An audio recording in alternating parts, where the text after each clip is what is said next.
வணக்கம். Red news செய்திகளுக்காக நான் உங்கள் சுனிதா ராமச்சந்திரன். செங்குன்றம் லெசி நியூபிகன் தேவாலயத்தின் சார்பில் குருத்தோலை திருநாள் பேரணி நடைபெற்றது. உலகம் முழுவதிலும் குருத்தோலை திருநாள் இன்று கொண்டாடப்பட்டு வரும் நிலையில் அதன் ஒரு பகுதியாக சென்னை செங்குன்றம் லெசி நியூபிகன் தேவாலயத்தில் குருத்தோலை ஞாயிறு கடைபிடிக்கப்பட்டது. இயேசு கிறிஸ்து சிலுவையில் அறையப்பட்டு இறப்பதற்கு ஒரு வாரத்திற்கு முன்பாக குருத்தோலை ஞாயிறு அனுசரிக்கப்படுகிறது. இந்த குருத்தோலை ஞாயிறு பேரணியில் தேவாலய அன்பர்கள் குருத்தோலைகளை தங்கள் கைகளில் ஏந்தி கொண்டு தாவீதின் குமாரனுக்கு ஓசன்னா, உன்னதங்களில் ஓசன்னா என்ற பாடல்களை பாடி மகிழ்ந்து இயேசுவை ஜெருசலேம் நகருக்கு அழைத்துச் சென்றனர். அந்த காலங்களில் ஜெருசலேம் மக்கள் ஆலிவ் மர குருத்து இலைகளை கையில் ஏந்தி இயேசு பிரானை வரவேற்றது போல இன்றும் ஒவ்வொரு கிறிஸ்தவர்களும் தென்னை மரத்தில் உள்ள குருத்து ஓலைகளை எடுத்து அதை கைகளில் ஏந்தியபடி பாடல்களை பாடி ஊர்வலமாக சென்றனர். இது குறித்து செய்தியாளர்கள் சந்திப்பில் பேசிய போதகர் மில்டன் ராஜரீகன் கூறும்போது, முன்பு யூதர்கள் ஜெருசலேம் நகரில் ஒன்று கூடி பாஸ்கா விழாவை கொண்டாடுவது வழக்கம்.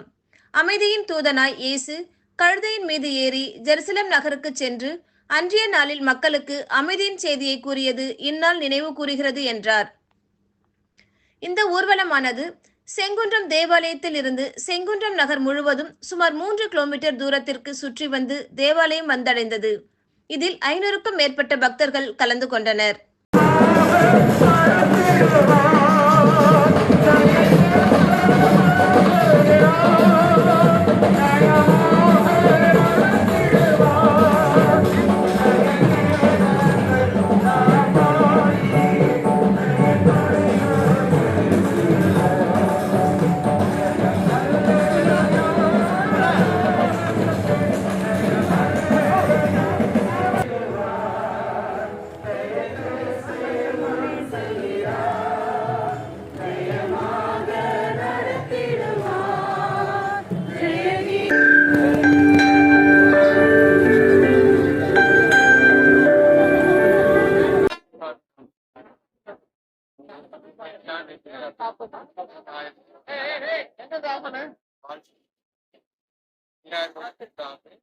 ஆண்டவர்